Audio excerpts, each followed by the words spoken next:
صحابہ کرام رضی اللہ تعالیٰ عنہ کس طرح غیب پر ایمان لایا کرتے تھے اور نبی کریم صلی اللہ علیہ وسلم کی بتائی ہوئی خبروں کے مقابلہ میں فانی لذتوں، انسانی مشاہدوں، وقتی محسوسات اور مادی تجربوں کو چھوڑ دیتے تھے، اور ایسا معلوم ہوتا تھا کہ گویا انہوں نے غیبی امور کو اپنی آنکھوں سے دیکھ لیا تھا اور اپنے مشاہدات کو وہ جھٹلا دیا کرتے تھے۔ حضرت ابو ہریرہ رضی اللہ تعالیٰ عنہ فرماتے ہیں کہ ایک دن ہم لوگ حضور صلی اللہ علیہ وسلم کے ارد گرد بیٹھے ہوئے تھے اور چند ساتھیوں سمیت حضرت ابو بکر اور حضرت عمر رضی اللہ تعالیٰ عنہ بھی ہمارے ساتھ تھے۔ حضور صلی اللہ علیہ وسلم ہمارے درمیان سے اٹھ کر چلے گئے۔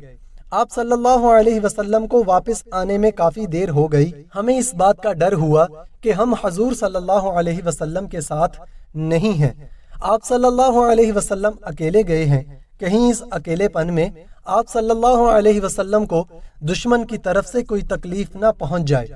اس وجہ سے ہم سب گھبرا کر کھڑے ہو گئے۔ سب سے پہلے میں گھبرا کر اٹھا اور حضور صلی اللہ علیہ وسلم کو تلاش کرنے نکلا۔ چلتے چلتے انصار کے قبیلہ بنو نجار کے ایک باغ کے پاس پہنچا اور میں نے اس باغ کا چکر لگایا تاکہ مجھے باغ کا کوئی دروازہ مل جائے، لیکن مجھے کوئی دروازہ نہ ملا۔ پھر مجھے ایک نالا نظر آیا جو باہر کے ایک کنویں سے باغ کے اندر جا رہا تھا۔ میں سمٹ کر اس نالے سے اندر چلا گیا تو دیکھا کہ حضور صلی اللہ علیہ وسلم وہاں موجود تھے۔ حضور صلی اللہ علیہ وسلم نے فرمایا، تم ابو ہریرہ ہو؟ میں نے عرض کیا، جی ہاں یا رسول اللہ۔ حضور صلی اللہ علیہ وسلم نے فرمایا، تمہیں کیا ہوا؟ میں نے عرض کیا، آپ صلی اللہ علیہ وسلم ہمارے درمیان تشریف فرما تھے، پھر اٹھ کر چلے گئے۔ کافی دیر گزر گئی لیکن آپ صلی اللہ علیہ وسلم واپس نہ آئے۔ ہمیں اس بات کا ڈر ہوا کہ آپ صلی اللہ علیہ وسلم اکیلے ہیں، ہم میں سے کوئی آپ صلی اللہ علیہ وسلم کے ساتھ نہیں تو اس اکیلے پن میں آپ صلی اللہ علیہ وسلم کو کوئی تکلیف نہ پہنچاوے۔ اس خیال سے ہم سب گھبرا گئے۔ سب سے پہلے میں گھبرا کر وہاں سے اٹھا اور آپ صلی اللہ علیہ وسلم کو ڈھونڈنے لگا۔ ڈھونڈتے ڈھونڈتے میں اس باغ تک پہنچا۔ باغ کا دروازہ مجھے ملا نہیں، اس لیے میں لومڑی کی طرح سکڑ کر نالے سے اندر آ گیا ہوں اور وہ تمام لوگ میرے پیچھے پیچھے آ رہے ہیں۔ حضور صلی اللہ علیہ وسلم نے مجھے اپنے 2 جوتے نشانی کے طور پر دے کر فرمایا، میرے یہ دونوں جوتے لے کر جاؤ اور اس باغ کے باہر تمہیں جو یہ گواہی دیتا ہوا ملے کہ اللہ کے سوا کوئی معبود نہیں اور وہ دل سے اس پر یقین کر رہا ہو، اسے جنت کی بشارت دے دینا۔ مجھے سب سے پہلے حضرت عمر رضی اللہ تعالیٰ عنہ ملے۔ انہوں نے پوچھا، اے ابو ہریرہ، یہ جوتے کس کے ہیں؟ میں نے کہا، یہ دونوں جوتے حضور صلی اللہ علیہ وسلم کے ہیں، جنہیں دے کر حضور صلی اللہ علیہ وسلم نے مجھے بھیجا ہے کہ مجھے جو بھی یہ گواہی دیتا ہوا ملے کہ اللہ کے سوا کوئی معبود نہیں اور دل سے اس پر یقین کر رہا ہو، میں اسے جنت کی بشارت دے دوں۔ حضرت عمر رضی اللہ تعالیٰ عنہ نے میرے سینے پر اس زور سے تھپڑ مارا کہ میں سرین کے بل زمین پر گر پڑا، اور حضرت عمر رضی اللہ تعالیٰ عنہ نے کہا، اے ابو ہریرہ، واپس جاؤ۔ میں حضور صلی اللہ علیہ وسلم کی خدمت میں واپس گیا اور رو کر فریاد کرنے لگا۔ حضرت عمر رضی اللہ تعالیٰ عنہ میرے پیچھے پیچھے آ رہے تھے۔ حضور صلی اللہ علیہ وسلم نے فرمایا، اے ابو ہریرہ، تمہیں کیا ہوا؟ میں نے عرض کیا، مجھے عمر باہر ملے تھے جو بشارت دے کر آپ صلی اللہ علیہ وسلم نے مجھے بھیجا تھا۔ وہ میں نے انہیں سنائی تو انہوں نے میرے سینے پر اس زور سے تھپڑ مارا کہ میں سرین کے بل گر گیا، اور انہوں نے مجھ سے کہا، واپس چلے جاؤ۔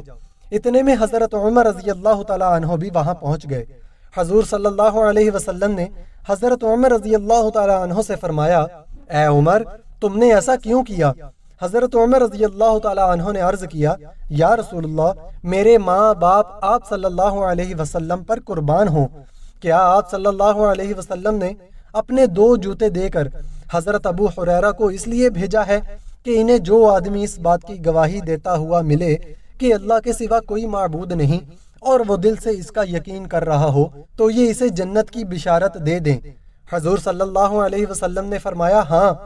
حضرت عمر رضی اللہ تعالیٰ عنہ نے عرض کیا، آپ صلی اللہ علیہ وسلم ایسا نہ کریں، کیونکہ مجھے اس بات کا ڈر ہے کہ لوگ اس بشارت کو سن کر اسی پر بھروسہ کر لیں گے اور مزید نیک عمل کرنے چھوڑ دیں گے۔ آپ لوگوں کو عمل کرنے دیں، اس پر حضور صلی اللہ علیہ وسلم نے فرمایا اچھا انہیں عمل کرنے دو۔ حضرت ابو ذر رضی اللہ تعالی عنہ فرماتے ہیں کہ ایک رات میں باہر نکلا تو دیکھا کہ حضور صلی اللہ علیہ وسلم اکیلے جا رہے ہیں، آپ صلی اللہ علیہ وسلم کے ساتھ کوئی نہیں ہے۔ میں نے اپنے دل میں کہا شاید میرے آپ صلی اللہ علیہ وسلم کے ساتھ چلنے سے آپ صلی اللہ علیہ وسلم کو ناگواری ہو، اس لیے میں ذرا فاصلے سے ایسی جگہ چلنے لگا جہاں چاند کی روشنی نہیں پڑ رہی تھی۔ اتنے میں حضور صلی اللہ علیہ وسلم نے مڑ کر مجھے دیکھا اور فرمایا یہ کون ہے؟ میں نے عرض کیا اللہ مجھے آپ پر قربان کرے، میں ابو ذر ہوں۔ آپ صلی اللہ علیہ وسلم نے فرمایا اے ابو ذر ادھر آؤ۔ میں کچھ دیر آپ صلی اللہ علیہ وسلم کے ساتھ چلا، پھر آپ صلی اللہ علیہ وسلم نے فرمایا زیادہ مال والے قیامت کے دن کم ثواب والے ہوں گے، البتہ جس کو اللہ نے خوب مال دیا اور اس نے دائیں بائیں آگے پیچھے مال خوب لٹایا اور نیکی کے کاموں میں خوب جمع خرچ کیا تو وہ مالدار بھی قیامت کے دن زیادہ اجر و ثواب والا ہوگا۔ پھر میں حضور صلی اللہ علیہ وسلم کے ساتھ تھوڑی دیر اور چلا، اس کے بعد آپ صلی اللہ علیہ وسلم نے مجھ سے فرمایا تم یہاں بیٹھ جاؤ، اور حضور صلی اللہ علیہ وسلم نے مجھے ایک وسیع ہموار میدان میں بٹھا دیا جس کے ارد گرد پتھر ہی پتھر تھے۔ آپ صلی اللہ علیہ وسلم نے مجھ سے فرمایا میرے واپس آنے تک یہیں بیٹھے رہنا۔ یہ فرما کر حضور صلی اللہ علیہ وسلم نے ایک پتھریلے میدان میں چلنا شروع کر دیا اور چلتے چلتے اتنی دور چلے گئے کہ مجھے نظر نہیں آ رہے تھے۔ پھر کافی دیر کے بعد آپ صلی اللہ علیہ وسلم واپس آئے تو میں نے دور سے سنا کہ آپ صلی اللہ علیہ وسلم فرما رہے تھے اگرچہ وہ زنا کرے اور چوری کرے۔ جب آپ صلی اللہ علیہ وسلم میرے پاس پہنچ گئے تو مجھ سے رہا نہ گیا اور میں نے آپ صلی اللہ علیہ وسلم سے پوچھا اے اللہ کے نبی، اللہ مجھے آپ صلی اللہ علیہ وسلم پر قربان کرے، آپ اس پتھریلے میدان میں کس سے باتیں کر رہے تھے؟